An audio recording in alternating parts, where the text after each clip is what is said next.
प्यारे साथियों, ज़बरदस्त जिंदाबाद होंगे। मैं राजा गौतम आज की इस वीडियो में आप सभी का स्वागत करता हूं। यह प्रश्न पत्र है राजा महेंद्र प्रताप सिंह स्टेट यूनिवर्सिटी का, जो कि आज 26/5/2025 को सेकंड शिफ्ट में हुआ है, जो कि मेरे पास है इसकी बुकलेट सीरीज बी। तो फ्रेंड्स, इस प्रश्न पत्र को स्टेप बाय स्टेप एनालिसिस करेंगे। तो फ्रेंड्स, ज़्यादा समय न देते हुए अपनी वीडियो करते हैं स्टार्ट। तो फ्रेंड्स, सबसे पहला प्रश्न है, देखते हैं सभी साथी।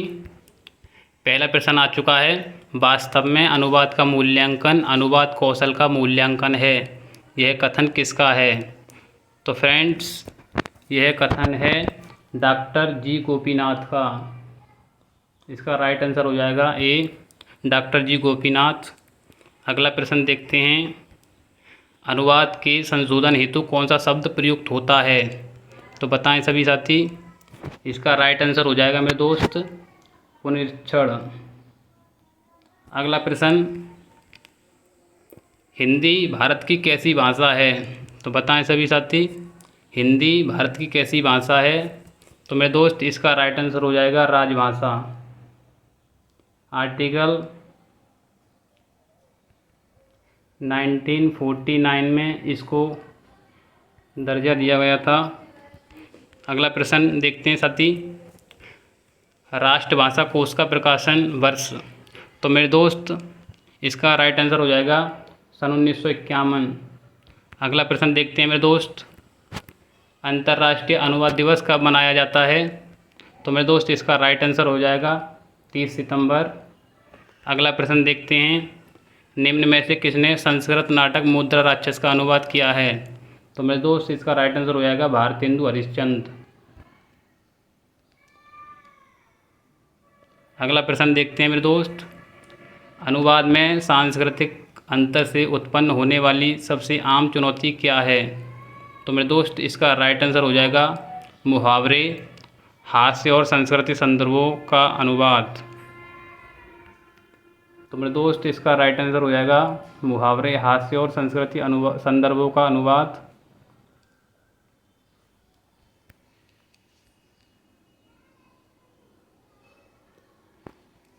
अगला प्रश्न देखते हैं मेरे दोस्त, निम्नलिखित में से कौन सा लिप्यंतरण का उदाहरण है? तो बताएं सभी साथी, इसका लिप्यंतरण का अनुवाद क्या होगा? तो मेरे दोस्त, इसका राइट आंसर हो जाएगा लव। लव का अनुवाद होता है मेरे दोस्त प्रेम। अगला प्रश्न देखते हैं मेरे दोस्त, लिंग्विस्टिक थ्योरी ऑफ ट्रांसलेशन किसकी पुस्तक है?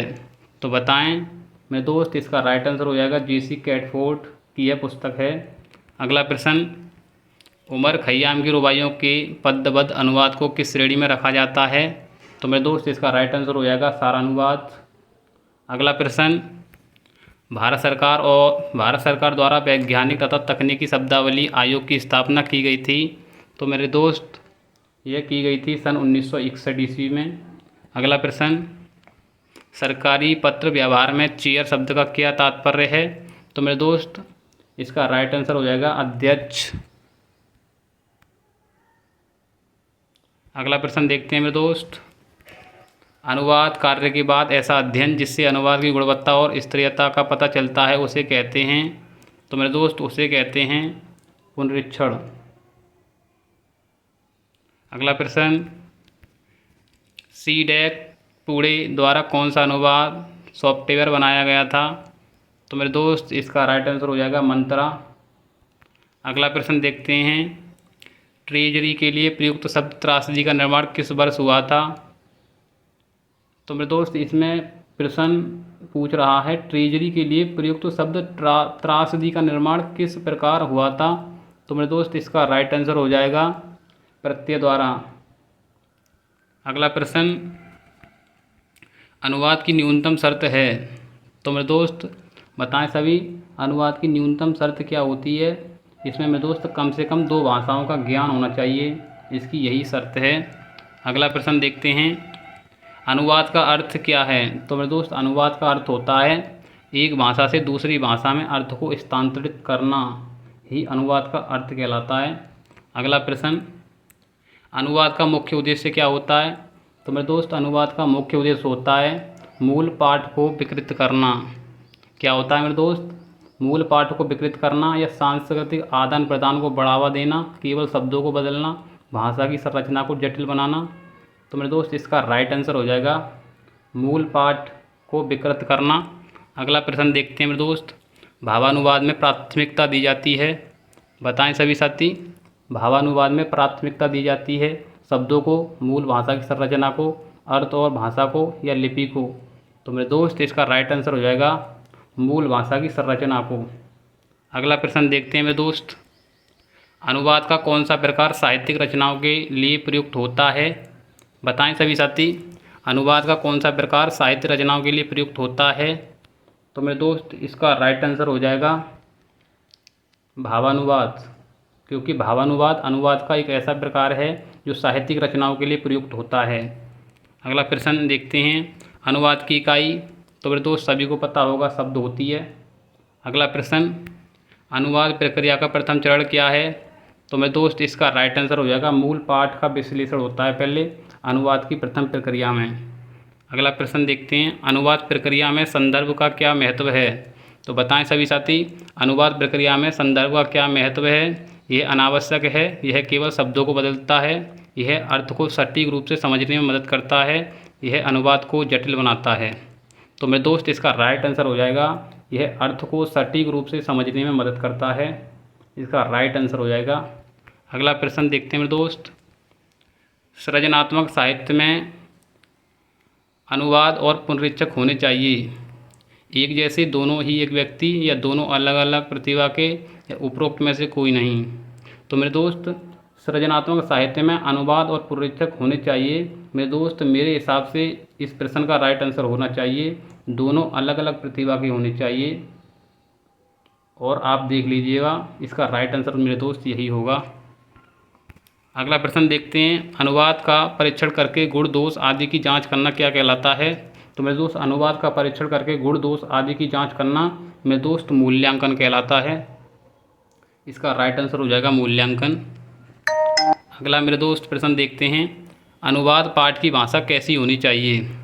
तो मेरे दोस्त अनुवाद पाठ की भाषा मेरे दोस्त एकदम सहज होनी चाहिए। अगला प्रश्न देखते हैं। पुनरीक्षण को अंग्रेजी में क्या कहते हैं? तो आप सभी को पता होगा डेटिंग पुनरीक्षण को अंग्रेजी में कहा जाता है। अगला प्रश्न देखते हैं मेरे दोस्त। सरकारी कार्यालयों में अधिकतम निम्न प्रशासन की शब्दावली प्रयोग में आती है। तो मेरे दोस्त सामान्य प्रशासन की शब्दावली, पदनाम की शब्दावली, या विभाग नाम की शब्दावली। तो मेरे दोस्त सरकारी कार्यालयों में अधिकांश निम्न प्रशासन की शब्दावली प्रयोग में आती है।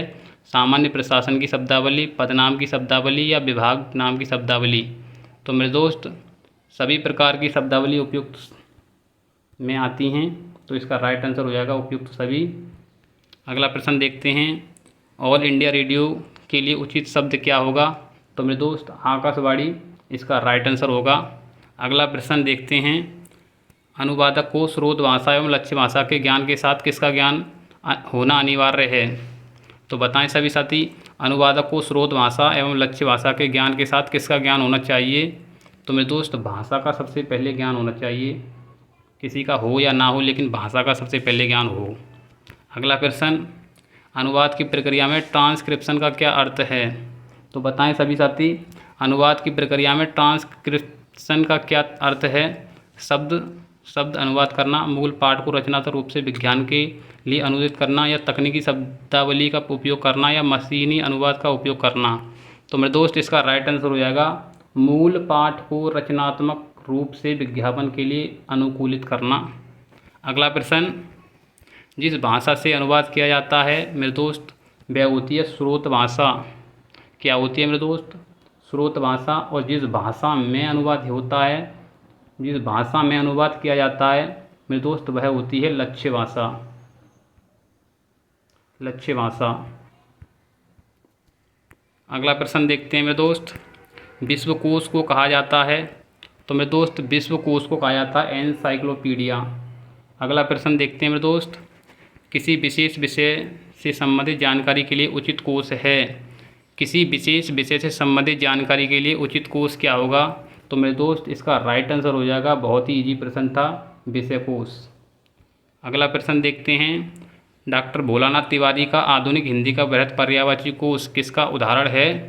तो मेरे दोस्त इसका राइट आंसर हो जाएगा विश्वकोश, विश्व उच्चारण कोश। डॉक्टर भोलानाथ तिवारी ने यह स्टेटमेंट दिया था। तो मेरे दोस्त इसका राइट आंसर हो जाएगा विश्वकोश। अगला प्रश्न देखते हैं, निम्न में से कौन सा अनुवाद का रोजगार क्षेत्र नहीं है? तो बताएं सभी साथी, निम्नलिखित में से कौन सा अनुवाद का रोजगार क्षेत्र नहीं है? तो मेरे दोस्त इस प्रश्न में मेरे दोस्त थोड़ा डाउट लग रहा है मुझे। साहित्यिक अनुवाद होता है, चिकित्सक अनुवाद होता है, लेकिन कानूनी अनुवाद में भी रोजगार का क्षेत्र होता है, लेकिन वेब डिजाइनिंग में मुझे लगता है इसका रोजगार का क्षेत्र कोई नहीं होता है। तो मेरे दोस्त इसको प्रश्न को डाउट में लेकर चलते हैं और आप देख लेना इस प्रश्न को। वैसे मेरे हिसाब से इसका राइट आंसर हो जाएगा वेब डिजाइनिंग। अगले प्रश्न पर चलते हैं सर। अनुवाद के क्षेत्र में फ्रीलांसिंग का क्या तात्पर्य है? तो मेरे दोस्त इसका राइट आंसर हो जाएगा स्वतंत्र रूप से अनुवाद कार्य करना। अगला प्रश्न देखते हैं, मशीनी अनुवाद की एक प्रमुख सीमा क्या है? तो बताएं सभी साथी, मशीनी अनुवाद की एक प्रमुख सीमा क्या है? यह सांस्कृतिक संदर्भ और मुहावरों को समझने में कमज़ोर है। यह केवल एक भाषा में काम करता है, इसमें कोई त्रुटि नहीं होती कि यह बहुत धीमा है। तो मेरे दोस्त इसका राइट आंसर हो जाएगा यह सांस्कृतिक संदर्भ और मुहावरों को समझने में कमज़ोर है।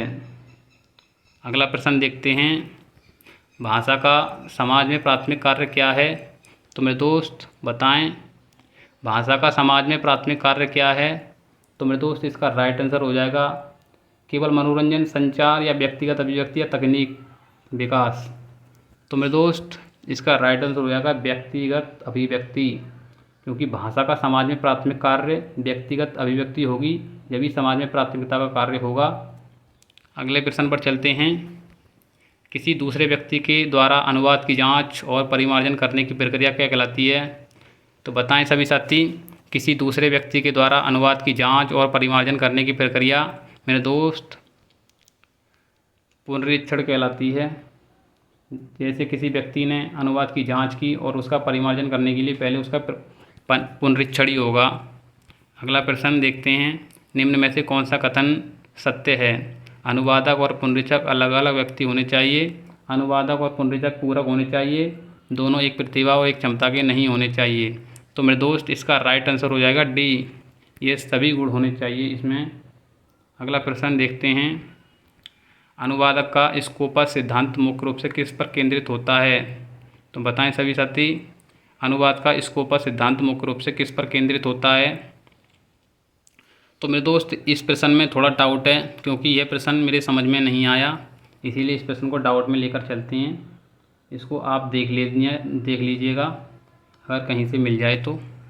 अगला प्रश्न देखते हैं, वैसे मेरे दोस्त इसका राइट आंसर अगर देखा जाए, शब्द अनुवाद की जैसे सटीकता, अनुवाद के उद्देश्य और लक्ष्य दर्शकों की आवश्यकताओं, मूल पाठ की साहित्य शैली को बनाए रखना। तो मेरे दोस्त इसको अगर देखा जाए तो इसका राइट आंसर हो जाएगा बी, क्योंकि अनुवाद के उद्देश्य और लक्ष्य दर्शकों की आवश्यकताओं के रूप में केंद्रित होता है। और आप देख लीजिएगा, वैसे इसका राइट आंसर बी होना चाहिए।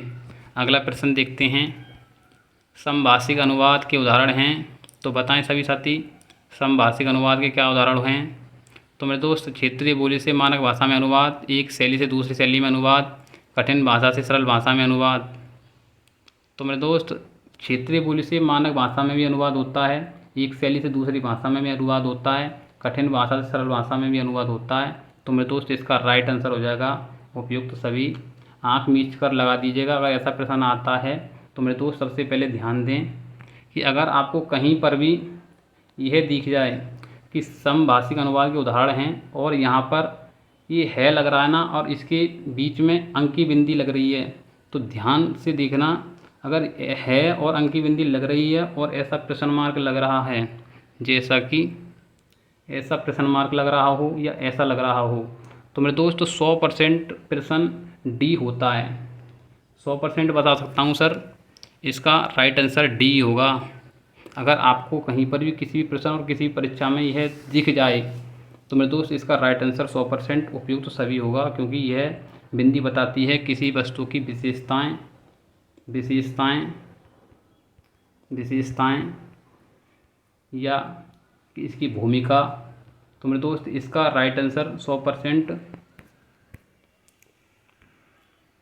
इसका राइट आंसर मेरे दोस्त डी पर ही जाता है। तो अगला प्रश्न देखते हैं, समाज में भाषा का उपयोग किसके लिए नहीं किया जाता है? समाज में भाषा का उपयोग किसके लिए नहीं किया जाता? तो मेरे दोस्त बताएं। सांस्कृतिक पहचान को बनाए रखने के लिए, सामाजिक एकता को बढ़ावा देने के लिए, या शिक्षा और ज्ञान प्रसार के लिए, केवल वैज्ञानिक अनुसंधान के लिए। तो मेरे दोस्त इसका राइट आंसर हो जाएगा सामाजिक एकता को बढ़ावा देने के लिए। अगला प्रश्न देखते हैं, सुनो जन्मेजय नाटक की मूल भाषा क्या है? तो मेरे दोस्त इसका राइट आंसर हो जाएगा कन्नड़ भाषा है सुनो जन्मेजय नाटक की। अगला प्रश्न देखते हैं मेरे दोस्त, ऊपरी बनावट का अंग्रेजी पर्यायवाची क्या होगा? तो मेरे दोस्त ऊपरी बनावट का अंग्रेजी पर्यायवाची होगा विंडो ड्रेसिंग। अगला प्रश्न देखते हैं, कमीशन का हिंदी पर्यायवाची होगा? तो मेरे दोस्त कमीशन का राइट आंसर हो जाएगा आयोग। अगला प्रश्न देखते हैं, आश्रित का अंग्रेजी पर्यायवाची क्या होगा? तो मेरे डिपेंडेंट, आश्रित। अगला प्रश्न देखते हैं, सरकारी कार्य व्यवहार में प्रयुक्त होने वाली भाषा को कहा जाता है? तो मेरे दोस्त आप सभी को पता होगा, सरकारी कार्य व्यवहार में प्रयुक्त होने वाली भाषा को कार्यालयी भाषा कहा जाता है। अगला प्रश्न, पुनरीक्षण करते समय पुनरीक्षक निम्न में से क्या कार्य करता है? तो मेरे दोस्त अनुदित पाठ का अवलोकन भी करता है, मूल पाठ से तुलना भी करता है और अपेक्षित संशोधन भी करता है। तो मेरे दोस्त इसका राइट आंसर हो जाएगा उपयुक्त सभी। अगला प्रश्न देखते हैं साथी, ये स्लाइड ख़त्म हो चुकी है, अगली स्लाइड पर आते हैं और प्रश्नों को बताते हैं। सभी साथी ध्यान दें, अगर लेक्चर थोड़ा भी अच्छा लग रहा हो तो चैनल को लाइक और सब्सक्राइब करना ना भूलें। आपका भाई आपके साथ है, टेंशन ना लें। पेपर एकदम अच्छा आया है, ज़बरदस्त, जैसा आप चाहते थे ऐसा ही पेपर आया है। तो साथी पेपर को एनालिसिस करेंगे पूरी तरह से और सभी बताएंगे कितने प्रश्न सटीक आपके ठीक बैठते हैं। तो प्रश्न अगला है मेरे साथी, जिस भाषा में अनुवाद किया जाता है, मेरे दोस्त प्रश्न को बार बार दोहरा रहा है कि स्रोत जिस भाषा में अनुवाद होता है उसे क्या बोलते हैं और जिस भाषा में अनुवाद होता है उसे क्या बोलते हैं। तो मेरे दोस्त जिस भाषा में अनुवाद होता है उसे स्रोत भाषा और जिस भाषा में अनुवाद होता है उसे लक्ष्य भाषा कहा जाता है। और कितने सरल प्रश्न लोगे मेरे दोस्त, जिस भाषा में अनुवाद किया जाता है उसे मेरे दोस्त लक्ष्य भाषा कहा जाता है। अगले प्रश्न पर चलते हैं, अनुवाद के विविध आयाम पुस्तक के लेखक कौन हैं? तो मेरे दोस्त इसका राइट आंसर हो जाएगा प्रो पूरनचंद टंडन। अगले प्रश्न पर चलते हैं, कोश का एक रूप यह भी है मेरे दोस्त, कोश का एक रूप थिसारस भी है, थिसारस। अगले प्रश्न पर चलते हैं, निम्न में से साहित्यिक अनुवाद के क्षेत्र में कौन सा क्षेत्र नहीं आता? तो मेरे दोस्त बताएं सभी साथी, निम्न में से साहित्यिक अनुवाद के क्षेत्र में कौन सा क्षेत्र नहीं आता है? तो मेरे दोस्त नाटक अनुवाद आता है, काव्य अनुवाद आता है, कथा अनुवाद आता है, लेकिन विज्ञान और प्रौद्योगिकी नहीं आता मेरे दोस्त। इसका राइट आंसर हो जाएगा सी। अगला प्रश्न देखते हैं, शाब्दिक अनुवाद का अर्थ है? तो मेरे दोस्त शाब्दिक अनुवाद का अर्थ होता है शब्द दर शब्द अनुवाद, भाव को प्राथमिकता देना, सांस्कृतिक संदर्भ को बदलना, मूल पाठ को संक्षिप्त में करना। तो मेरे दोस्त बहुत ही सरल प्रश्न है, आंख बंद कर भी लगा दोगे इसका प्रश्न का आंसर। शाब्दिक अनुवाद का अर्थ मतलब शब्द के बारे में पूछ रहा है तो शब्द दर शब्द अनुवाद ही होगा इसका राइट आंसर। अगला प्रश्न देखते हैं, अनुवाद का कौन सा स्वरूप तकनीकी दस्तावेजों के लिए उपयुक्त है? तो बताएं सभी साथी, अनुवाद का कौन सा स्वरूप तकनीकी दस्तावेजों के लिए प्रयुक्त है? तो मेरे दोस्त तकनीकी दस्तावेजों के लिए शाब्दिक अनुवाद, तकनीकी अनुवाद, भावानुवाद या साहित्यिक अनुवाद। तो मेरे दोस्त अनुवाद का कौन सा स्वरूप तकनीकी दस्तावेजों के लिए उपयुक्त है, यानी टेक्नोलॉजी के लिए? तो मेरे दोस्त इसका राइट आंसर हो जाएगा तकनीकी अनुवाद। तो मेरे दोस्त होगा नहीं इसमें, क्योंकि अनुवाद का पूछ रहा है ये, तकनीकी क्षेत्र में अनुवाद का स्वरूप होता है नहीं। तो मेरे दोस्त मेरे हिसाब से इसमें डाउट में लेकर चलते हैं इस प्रश्न को भी।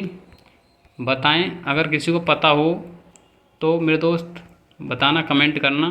वैसे मैंने इसकी एनालिसिस प्रश्न की नहीं की ज़्यादा, क्योंकि जब ही ये प्रश्न आया है और जब ही इस वीडियो को बना रहा हूँ, क्योंकि मैंने एक भी प्रश्न कहीं से नहीं उठाया और कहीं से ना तो अभी कहीं से ये प्रश्न मैंने प्रश्न पत्र को कहीं देखा, क्योंकि जब ही आया हूँ कॉलेज से और जब ही एनालिसिस इस पेपर की कर रहा हूँ। तो फ्रेंड्स देखना, देखकर बताना। वैसे मेरे हिसाब से इसका राइट आंसर मेरे दोस्त भावानुवाद होगा। अगले प्रश्न पर देखते हैं। अनुवाद में सांस्कृतिक संवेदनशीलता का क्या महत्व है? तो बताएं सभी साथी, अनुवाद में सांस्कृतिक संवेदनशीलता का क्या महत्व है? यह अनावश्यक है, यह लक्ष्य भाषा के पाठकों को अर्थ समझने में मदद करती है, या केवल शब्दों को बदलने में सहायक है? तो मेरे दोस्त इसका राइट आंसर हो जाएगा यह लक्ष्य भाषा के पाठकों को अर्थ में समझने में मदद करती है। अगला प्रश्न देखते हैं सर। सर्कुलर शब्द का क्या पर्यायवाची होगा? तो सभी को पता होगा मेरे दोस्त, सर्कुलर यानी परिपत्र। अगला प्रश्न, हरिवंश राय बच्चन ने उमर खय्याम की रुबाइयों का अनुवाद किस नाम से किया है? तो मेरे दोस्त इसका राइट आंसर हो जाएगा मधुशाला। अगले प्रश्न पर चलते हैं। राजभाषा आयोग की स्थापना कब हुई थी? तो सभी को पता होगा 1955 ईस्वी में। अगला प्रश्न देखते हैं सर। लिप्यंतरण और अनुवाद में क्या अंतर है? तो बताएं सभी साथी, लिप्यंतरण और अनुवाद में क्या अंतर है? दोनों एक ही हैं। लिप्यंतरण में अर्थ बदला जाता है, अनुवाद नहीं। लिप्यंतरण में लिपि बदली जाती है, अनुवाद में अर्थ बदला जाता है। तो मेरे दोस्त यह राइट आंसर हो जाएगा। लिप्यंतरण में केवल लिपि बदली जाती है और अनुवाद में केवल अर्थ बदला जाता है। अगले प्रश्न पर चलते हैं। To make castle in the air का हिंदी पर्यायवाची क्या होगा? तो मेरे दोस्त इसका राइट आंसर हो जाएगा हवाई किले बनाना। अगला प्रश्न देखते हैं। बहुत ही मेरे दोस्त प्रश्न बढ़िया आ रहे हैं। अगर तुमने ढंग से किताब को पढ़ा होगा तो मेरे दोस्त सही बता रहा हूँ, आप 100% झंडे गाड़ के आए होंगे इस पेपर में, क्योंकि पूरा प्रश्न पत्र ये मेरे दोस्त बुक से बनाया, जिस भी टीचर ने बनाया है अच्छा बनाया है, क्योंकि यह पूरा पेपर किताब से बनाया हुआ है। क्योंकि मॉडल से आपको पता है प्रश्न बहुत ही कम आते हैं और कोई भी टीचर मॉडल से प्रश्न बनाना नहीं चाहता है, क्योंकि किताब से ही बनाना बेस्ट समझते हैं। तो मेरे दोस्त बताएं सभी साथी, दुर्लभ बंदूक किस रचना का अनुवाद है? तो मेरे दोस्त दुर्लभ बंदूक मर्चेंट ऑफ वेनिस को कहा जाता है। अगला प्रश्न, अनुवाद में सटीकता से क्या तात्पर्य है? तो बताएं सभी साथी, अनुवाद में सटीकता से क्या तात्पर्य है? मूल पाठ के अर्थ को बिना विकृति के व्यक्त करना, शब्दों की संख्या बढ़ाना, भाषा की जटिलता को कम करना, या मूल पाठ को संक्षेप में करना? तो मेरे दोस्त इसका राइट आंसर हो जाएगा मूल पाठ को संक्षेप में करना ही अनुवाद की सटीकता का तात्पर्य होता है। अगला प्रश्न, अनुवाद का कौन सा प्रकार शब्द दर शब्द अनुवाद पर आधारित है? तो बताएं सभी साथी, अनुवाद का कौन सा प्रकार शब्द दर शब्द अनुवाद पर आधारित है? भावानुवाद, सारानुवाद, तकनीकी अनुवाद या शाब्दिक अनुवाद? तो शब्द का अर्थ मेरे दोस्त शाब्दिक अनुवाद में होगा, जाहिर सी बात है। अगला प्रश्न, अनुवाद की प्रकृति संश्लिष्ट है, अनुवाद कला भी है, विज्ञान भी है, कौशल भी है? तो मेरे दोस्त इसका राइट आंसर हो जाएगा सत्य है। मेरे दोस्त 100% यह प्रश्न सत्य है, क्योंकि अनुवाद की प्रकृति संश्लिष्ट होती है, अनुवाद कला भी है और विज्ञान भी है। अगला प्रश्न देखते हैं। मशीनी अनुवाद का उदाहरण है? तो मेरे दोस्त मशीनी अनुवाद का तुम्हें पता ही होगा, किसी व्यक्ति गूगल ट्रांसलेट के द्वारा मशीनी अनुवाद का प्रारंभ करता है। जैसे कंप्यूटर चला रहा हो कोई व्यक्ति और उसको ट्रांसलेट करना हो, जैसे हिंदी का या अंग्रेजी का या कन्नड़ का, किसी भी भाषा का, ओनली वन किसी भी भाषा को उसका अनुवाद करना हो तो वह गूगल ट्रांस के माध्यम से या किसी के माध्यम से कर सकता है। तो मेरे दोस्त इसका राइट आंसर हो जाएगा गूगल ट्रांसलेट। अगला प्रश्न देखते हैं साथी। अनुवादक के लिए आवश्यक कौशल है? तो बताएं सभी साथी, अनुवादक के लिए आवश्यक कौशल क्या होगा? केवल एक भाषा का ज्ञान, बहुभाषी दक्षता और सांस्कृतिक समझ, केवल तकनीकी ज्ञान, केवल लेखन कौशल?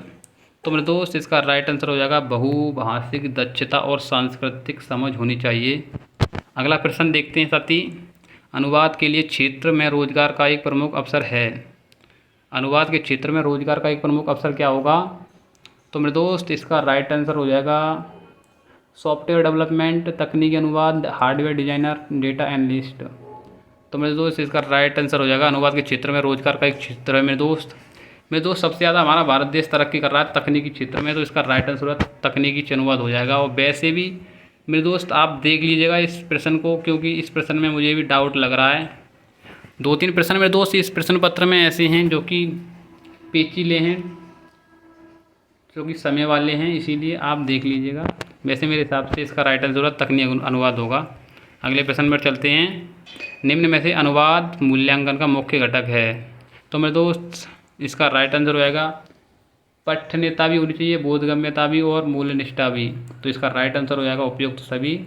अगला प्रश्न, दो भिन्न भाषा भाषी की बातों का उनके बीच अनुवाद कार्य करने वाला कहलाता है। तो इसका राइट आंसर हो जाएगा दुभाषिया। अगला प्रश्न देखते हैं। बिना भाषा परिवर्तन किए लिपि बदल देना क्या कहलाता है। तो मेरे दोस्त इसका राइट आंसर हो जाएगा लिप्यंतरण। अगला प्रश्न देखते हैं सर। बहुभाषिक समाज में अनुवाद का महत्व है। तो बताएं सभी साथी, बहुभाषिक समाज में अनुवाद का महत्व क्या होता है। समाज को संगठित करने के लिए, राष्ट्र को एकत्रित करने के लिए, या सांस्कृतिक समन्वय के लिए, उपयुक्त सभी के लिए। तो बहुभाषिक समाज में अनुवाद का महत्व समाज को संगठित करने के लिए, राष्ट्र को एकत्रित करने के लिए, सांस्कृतिक समन्वय के लिए। तो मेरे दोस्त इसका राइट आंसर रहेगा उपयुक्त सभी के लिए। अगला प्रश्न, गवर्नर के लिए उपयुक्त शब्द क्या होगा मेरे दोस्त। तो गवर्नर के लिए आप सभी को पता होगा राज्यपाल। अगला प्रश्न देखते हैं सर। हिंदी मुहावरा कोश के संपादक, मेरे दोस्त इसका राइट आंसर हो जाएगा डॉक्टर भोलानाथ तिवारी।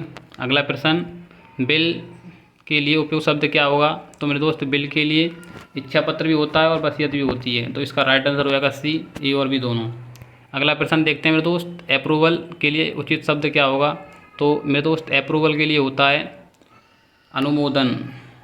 अगला प्रश्न देखते हैं सर। निम्नलिखित में से कौन सा कथन भाषा और समाज के संबंध में सही है। तो बताएं सभी साथी, निम्नलिखित में से कौन सा कथन भाषा और समाज के संबंध में सही है। भाषा को प्रभावित नहीं करती, समाज भाषा के विकास और परिवर्तन को प्रभावित करता है, भाषा का समाज पर कोई प्रभाव नहीं पड़ता, भाषा केवल लिखित रूप में ही समाज को प्रभावित करती है, भाषा ध्वन्यात्मक प्रतीकों की व्यवस्था है और अनुवाद इन्हीं प्रतीकों का है। तो मेरे दोस्त बताएं सभी साथी इसका राइट आंसर। निम्नलिखित में से कौन सा कथन भाषा और समाज के संबंध में सही है। तो मेरे दोस्त भाषा को प्रभावित नहीं करता या करती, समाज भाषा के विकास और परिवर्तन को प्रभावित करता है। तो मेरे दोस्त इसका राइट आंसर हो जाएगा समाज भाषा के विकास में परिवर्तन को प्रभावित करता है। अगले प्रश्न पर चलते हैं। भाषा ध्वन्यात्मक प्रतीकों की व्यवस्था है और अनुवाद इन्हीं प्रतीकों का है। तो मेरे दोस्त भाषा ध्वन्यात्मक प्रतीकों की व्यवस्था और अनुवाद इन्हीं प्रतीकों का प्रतिक्रिया है, स्थापना है, प्रतिस्थापन है या परिस्थिति है। तो बताएं सभी साथी, भाषा ध्वन्यात्मक प्रतीकों की व्यवस्था और अनुवाद इन्हीं प्रतीकों का परिस्थिति, प्रतिस्थापन, स्थापना या प्रतिक्रिया है। तो मेरे दोस्त इसका राइट आंसर हो जाएगा इसका प्रतिक्रिया है। अगला प्रश्न देखते हैं। अनुवाद शब्द का उर्दू पर्यायवाची क्या होगा। तो सभी को पता होगा तर्जुमा। अगला प्रश्न देखते हैं सर। इन्वेस्टमेंट का हिंदी रूपांतरण क्या होगा। तो मेरे दोस्त इसका राइट आंसर हो जाएगा निवेश। अगले प्रश्न पर चलते हैं। हिंदी मुहावरा कोश के संस्थापक, मेरे दोस्त यह प्रश्न दो बार रिपीट हो रहा है। हिंदी मुहावरा कोश डॉक्टर भोलानाथ तिवारी हैं। अगला प्रश्न, अनुवाद का कौन सा रूप मौखिक होता है। तो मेरे दोस्त इसका राइट आंसर हो जाएगा आंसू अनुवाद। अगला प्रश्न देखते हैं सर। वैज्ञानिक तथा तकनीकी शब्दावली आयोग की स्थापना किस वर्ष की गई थी। तो मेरे दोस्त सन 1961 ईस्वी में की गई थी। अगला प्रश्न, हिंदी वाक्य में मैं स्कूल जाता हूँ का सही अंग्रेजी क्या होगा। तो मेरे दोस्त इसका राइट आंसर होगा, सभी को पता होगा, आई गो टू स्कूल। अगला प्रश्न, यूजीन नाइडा द्वारा प्रस्तावित गतिशील समतुल्यता डायनामिक्स एक्विवैलेंस का लक्ष्य क्या है। तो बताएं सभी साथी, मूल पाठ के शब्दों का शाब्दिक अनुवाद करना, लक्ष्य भाषा में मूल पाठ के प्रभाव पर भाव को पुनर्जन्म करना, तकनीकी शब्दों को प्राथमिकता देना या सांस्कृतिक संदर्भों को हटाना। तो बताएं सभी साथी, लक्ष्य भाषा में मूल भाषा के प्रभाव और भाव को पुनर्जन्म करना। मेरे दोस्त इस प्रश्न पर भी डाउट है तुम्हारे भाई को, इस प्रश्न को भी आप देख लीजिएगा क्योंकि प्रश्न पेचीले हैं। 2-3 प्रश्न, ज़्यादा नहीं, 2-3 प्रश्न हैं इस प्रश्न पत्र में जो पेचीले हैं समझने लायक नहीं हैं, क्योंकि यूनिवर्सिटी अगर ऐसे प्रश्नों को नहीं करेगी तो अगर हर स्टूडेंट सभी प्रश्नों को ठीक कर लेगा तो क्या होगा। तो इसीलिए यूनिवर्सिटी अपने हिसाब से ऐसे प्रश्नों को धरती है कि कोई सॉल्व ना कर सके। तो प्यारे साथियों, अगले प्रश्न पर चलते हैं और देखते हैं अगला प्रश्न क्या है। अगला प्रश्न है, पुनरीक्षक में कौन से गुण होने चाहिए। तो मेरे दोस्त, पुनरीक्षक में सभी गुण होने चाहिए। स्रोत एवं लक्ष्य भाषा ज्ञान भी होना चाहिए, आत्मविश्वास भी होना चाहिए, तटस्थता भी होनी चाहिए। तो उपयुक्त सभी इसका राइट आंसर हो जाएगा। निम्न में से कौन बहुभाषिक समाज है। तो मेरे दोस्त, आप सभी को पता होगा भारत हमारा बहुभाषिक समाज है।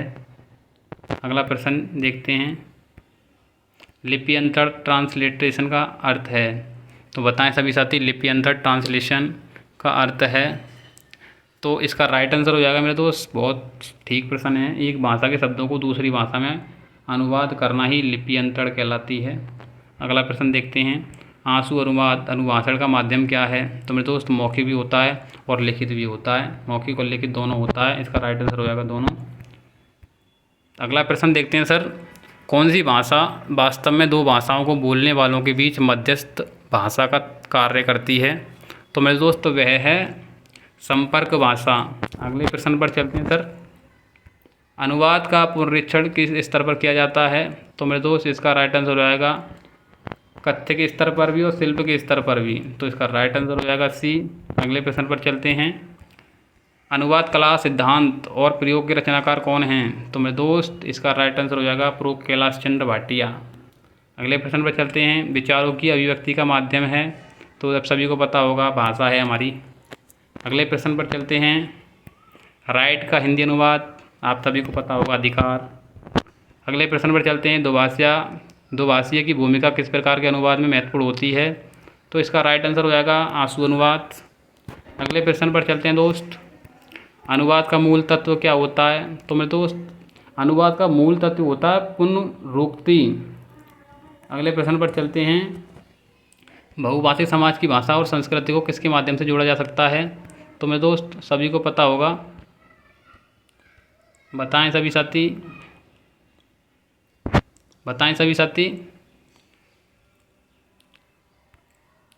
बहुभाषिक समाज की भाषा और संस्कृति को किसके माध्यम से जोड़ा जा सकता है। तो मेरे दोस्त, इसका राइट आंसर हो जाएगा अनुवाद।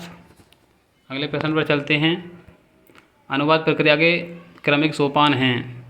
मूल भाषा का बोधन, पाठ बोधन का लक्ष्य भाषा में अंतरण, ट्रांसफर अंतर्बोधन की लक्ष्य भाषा में अभिव्यक्ति, उपयुक्त सभी। तो मेरे दोस्त, इसका राइट आंसर हो जाएगा उपयुक्त सभी।